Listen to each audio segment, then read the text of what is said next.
अक्सर व्यूअर्स पूछते हैं कि पाक चीन सरहदी माहिदा क्या था। तो 2 मार्च 1963 को पाकिस्तान के वज़ीर ख़ारजा जुल्फ़िकार अली भुट्टो और चाइना के वज़ीर ख़ारजा चिन पी के दरमियान एक माहिदा होता है जिसे हम पाक चीन सरहदी माहिदा कहते हैं।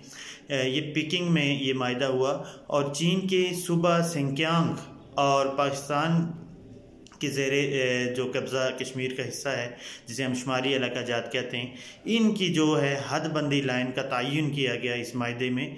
और इस माहिदे की अफादियत क्यों बहुत ज़्यादा है, इसलिए कि ये माहिदा कश्मीर की जो मुतनाज़ा हैसियत है उसको तस्लीम करता है। और इस माहिदे में ये लिखा हुआ है कि जब इन शुमारी इलाका जात में यानी कश्मीर के हिस्सों में जब हुकूमत बनेगी, नई हुकूमत आएगी, जब मसला कश्मीर सॉल्व हो जाएगा तो उसके साथ ये माहिदा एस-सरे नो जो है वो किया जाएगा।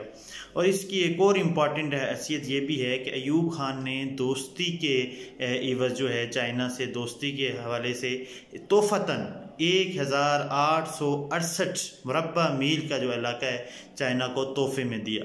तो यूँ पाक चीन सरहदी जो ये माहिदा है इसकी इस हवाले से इम्पॉर्टेंस बहुत ज़्यादा है। और बहुत सारे इम्पॉर्टेंट जो इवेंट्स हैं, बहुत सारे कॉम्पिटिटिव एग्ज़ाम्स हैं, बिलखुसूस इंटरव्यूज़ हैं, उनमें ये क्वेश्चन बहुत ज़्यादा पूछा जाता है। Thank you so much.